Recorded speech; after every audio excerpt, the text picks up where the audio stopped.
Hadis ini harus kita camkan baik-baik. Yang dimana banyak di antara kita yang lebih banyak dosa. Kalau dihitung-hitung Bapak Ibu, lebih banyak dosa daripada pahala. Banyak di antara kita yang demikian. Oleh karena itu ini kabar gembira, jadi motivasi buat kita juga. Ketika Bapak Ibu ya didatangkan seorang hamba, datengin seorang hamba, dan tidak ada yang tahu Bapak Ibu. Yang tahu itu hanya dia dan Allah saja. Hanya Allah dan dia. Ditutup Bapak Ibu seperti ini, hijab itu. Ditutup hijab, nggak ada yang tahu. Didatangkan catatan amalnya. Catatan yang mana? Catatan buruk Bapak Ibu. Dia lihat sejauh mata memandang itu dosa-dosanya Bapak Ibu. Dan Allah bertanya kepada hamba ini. Ata'rifu dzamba kadza, kata Allah.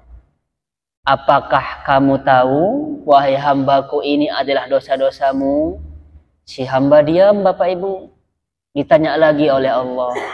Ata'rifu dzamba kadza, kata Allah. Apakah kamu tahu ini adalah dosa-dosamu?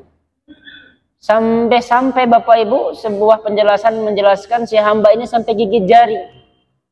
Lalu yang ketiga kalinya Allah bertanya kepada hamba ini.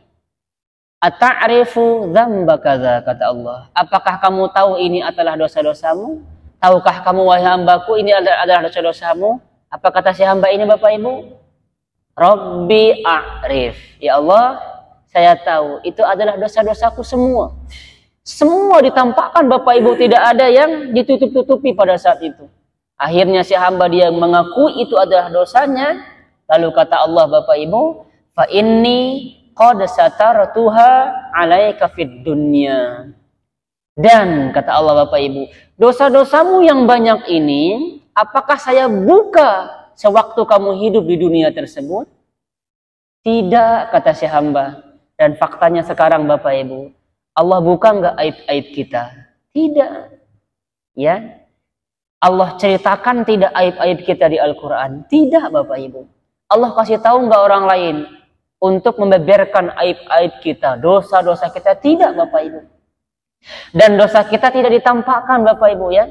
Dosa kita tidak ditampakkan seperti bau bangkai, tidak. Dosa kita tidak nampak, tidak disembunyikan oleh Allah. Semua dosa-dosa kita yang banyak itu aku sembunyikan, kata Allah. Ya. Lalu kemudian Allah berkata, sewaktu si hamba ini dia sudah yakin masuk neraka Bapak Ibu.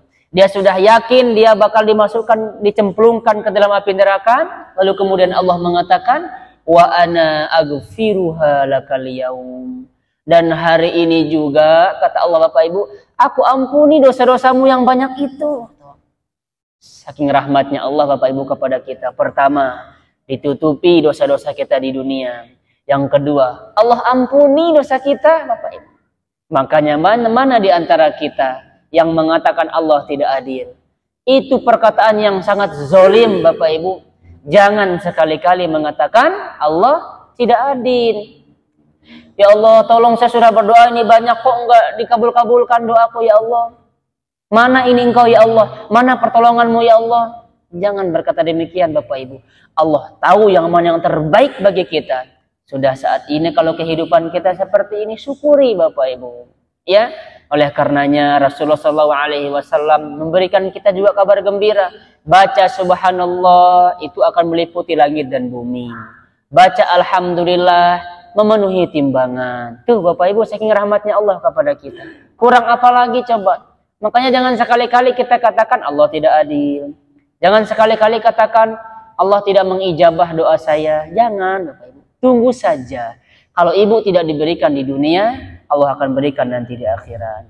Paham sampai di sini ya? Allah itu menutup dosa kita Bapak Ibu. Kalau Allah, Bapak Ibu ya, membuka dosa kita, nampak, terus berbau gitu, ibu nggak bakal mau di depan saya nantinya.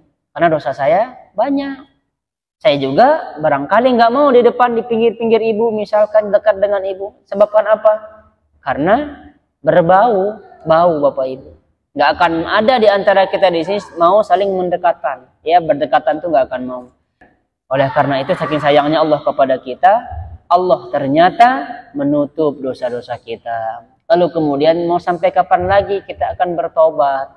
Mau sampai kapan lagi kita harus menunggu waktu untuk bertaubat? Jadi sebelum terlambat, Bapak Ibu ya, mari kita berkaca. Sekarang kita introspeksi dulu diri kita. Kita hitung-hitung, kita renungkan dosa-dosa kita yang sekian banyaknya, lalu kemudian kita istighfar. Bapak Ibu ya, kalau kita menyendiri dan tidak ada lagi yang kita pikirkan kecuali dosa kita dan kita minta ampun kepada Allah, pasti kita nangis. Tapi kalau kita istighfar, lalu kemudian banyak pikiran-pikiran tentang dunia-dunia itu, kita nggak akan nangis, Bapak Ibu.